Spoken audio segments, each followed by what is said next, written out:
Pedro Baños, ¿podemos explicar a nuestros espectadores qué es lo que está pasando en Siria? Tremendamente complicado, pero lo vamos a intentar. Como decía desde el principio, ha sido un conflicto de carácter internacional, donde hay muchísimos intereses en juego. Desde hacía ya muchos años, desde los años 70, Siria era un objetivo por parte de Estados Unidos y también de Israel, porque hay muchas cosas en juego, entre otras cosas los Altos del Golán, que internacionalmente le corresponden todavía legalmente a Siria, pero Israel no los devuelve. Estamos hablando ya desde la guerra de 1967 y luego ratificado cuando la pierde otra vez Siria en el año 1973. Pero es que además estamos hablando de una ideología que era contraria a los intereses de grandes aliados de Estados Unidos, como son esas monarquías feudales que hay en el Golfo Pérsico, que incluso ya han intentado que se le quite incluso la palabra pérsico, solamente se quede el Golfo, porque claro, estábamos hablando de un gobierno que era socialista, que era panarabista, pero también que era laico, porque nos tiene que llamar la atención que en aquel momento, cuando en 2011, había casi 1 millón de cristianos y algunas de las comunidades más antiguas del mundo, como son los asirios y los caldeos. Y eso nos lleva a pensar que allí se permitía, se toleraba cualquier religión, la práctica de cualquier religión, lo que, por cierto, no se permite en alguno de los países, estamos hablando de ese Golfo, que por ley está prohibido practicar cualquier religión que no sea el Islam, incluso en tu propio domicilio. Esa tolerancia no estaba bien vista, como digo, porque además era una república, por estas monarquías feudales. Había, como digo, mucho más allá incluso de la religión, del sunismo y el echismo que también he enfrentado, y muchos intereses económicos, porque no es lo mismo que los trazados de ese gas y de ese petróleo que necesitamos los europeos salga desde las costas del Mediterráneo de Siria y eso provenga desde el mundo suní, desde el Golfo una vez más, que provenga desde el mundo chií, que parta desde Irán, pase por Irak, hoy en día prácticamente controlado también por Irán, y desde ahí salga a través de Siria. Como vemos, algo tremendamente complejo. Pero es que además había ahí en juego Rusia,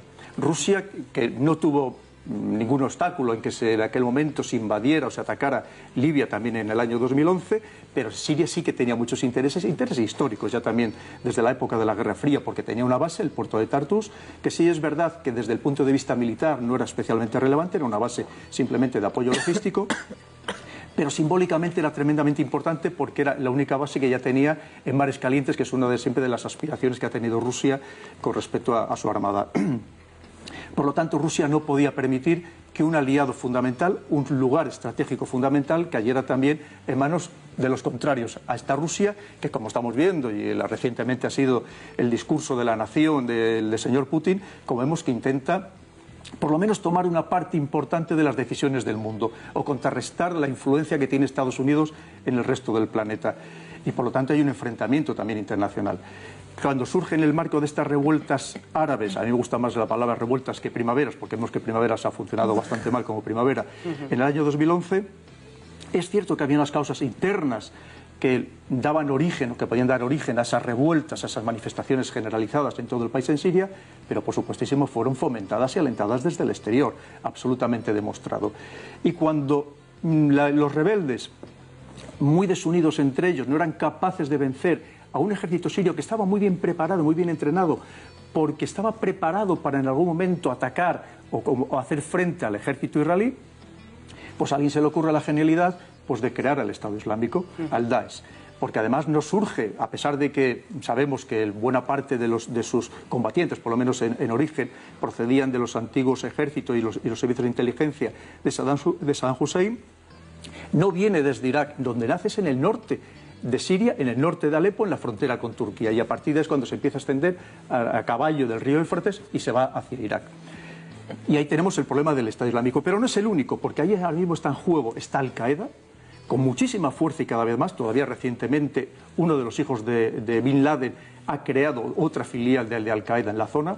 y además están los hermanos musulmanes, porque lo que tenemos que preguntarnos es ¿por qué se está atacando Guta? Se está atacando Guta porque allá hay unos rebeldes que son islamistas, no lo olvidemos. Y cuando hablamos de cristianos, que por supuesto debemos acordarnos mucho de ellos, los cristianos en su inmensa mayoría están a favor, y digo en su inmensísima mayoría, están a favor del gobierno, que a mí no me gusta tampoco la palabra régimen, del gobierno legítimo de Damasco, actualmente del señor Al-Assad.